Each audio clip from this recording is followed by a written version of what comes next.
On January 1, 2026, a seismic shift in American gun policy arrives, marking a moment that will be remembered for generations. The United States, long known for its complex and often controversial relationship with firearms, is about to experience one of the most significant changes in its legal landscape.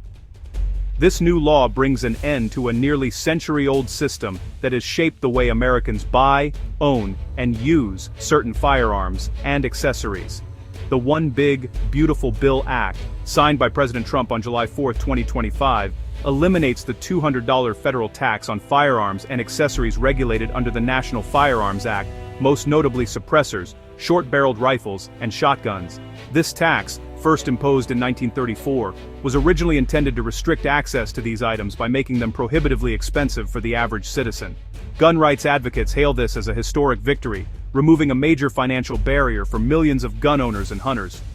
For many, it's a long-awaited correction to what they see as an outdated and unfair law that punished law-abiding citizens.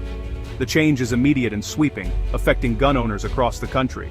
However, it's important to note that this is not a full deregulation of these firearms and accessories. The core NFA requirements, background checks, fingerprinting, and ATF registration, remain firmly in force. Every applicant must still go through the same rigorous process to legally obtain these items. The process is still slow and bureaucratic, with paperwork and waiting periods that can stretch for months. But now, it's far more affordable, opening the door for many who were previously priced out. In this video, we'll break down the history of the NFA tax, the political battle that led to its repeal, the new rules that gun owners must follow, and the fierce reactions from both supporters and critics. We'll explore how this law came to be, why it lasted so long, and what its repeal means for the future of gun rights in America. We'll also look at the legal challenges now underway, as some groups push to dismantle the NFA entirely, arguing that even the remaining restrictions go too far. Here's what you need to know about this landmark shift in U.S. firearms regulation, and how it could reshape the nation's approach to gun ownership for years to come. The National Firearms Act of 1934 was America's first major federal gun control law, targeting weapons linked to organized crime. Instead of banning items like machine guns and suppressors, Congress imposed a $200 tax, an enormous sum at the time, equal to a third the price of a new car. Adjusted for inflation, that's over $4,700 today. The tax, plus strict registration, kept ownership limited to a small group of enthusiasts and collectors. Hunters, too, were deterred from using suppressors for hearing protection due to the cost and paperwork. The repeal is a major win for hunters and sport shooters, making safety equipment more accessible. The law's change recognizes that these items have legitimate uses, far removed from the criminal activity the NFA was meant to address. The repeal of the NFA tax was not an overnight decision. It was the culmination of years of relentless lobbying, strategic meetings, and behind-the-scenes negotiations. Advocacy groups, industry representatives, and grassroots activists all played a role, working tirelessly to sway lawmakers and build momentum for change.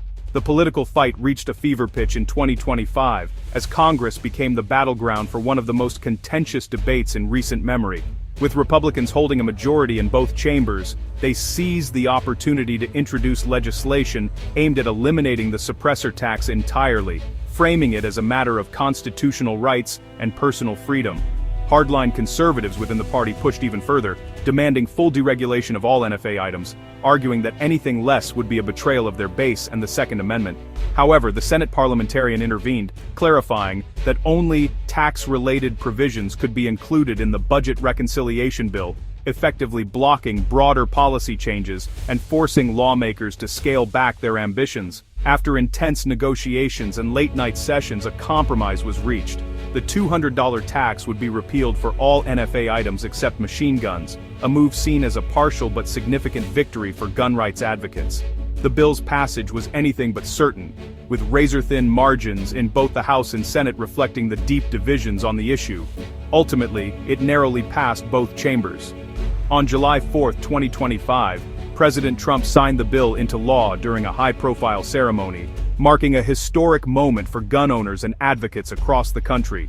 The repeal is set to take effect on January 1, 2026, removing a major financial barrier for thousands of gun owners and enthusiasts, and sparking celebrations in pro-gun communities nationwide. While the broader push for deregulation ultimately fell short, the tax repeal stands as one of the most significant pro-gun reforms in recent history, energizing supporters and reshaping the political landscape. Yet the battle is far from over. Legal challenges and political opposition are already mounting, with both sides preparing for the next phase in the fight over the NFA and gun regulation in America. As the dust settles on Capitol Hill, the nation remains deeply divided, and the fight over gun regulation promises to continue for years to come.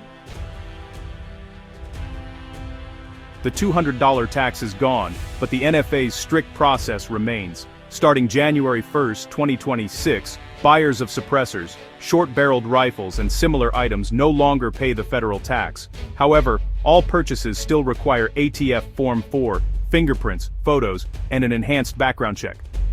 The process is just as slow. Wait times can stretch for months or even a year. With the tax gone, demand is expected to surge, potentially making wait times even longer. The law makes these items more affordable, but not easier or faster to obtain. For buyers, it's a trade-off, lower cost, but the same bureaucratic hurdles. The NFA's core restrictions remain untouched. The new law is a financial win, but not a full deregulation. Patience will still be required for anyone seeking these firearms or accessories.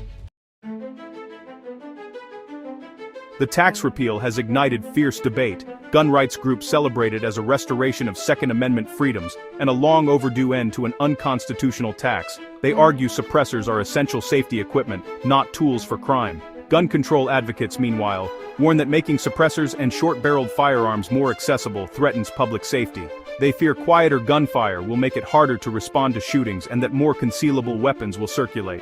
Both sides see this as just the beginning. Gun rights groups want further deregulation, while gun control groups vow to fight back.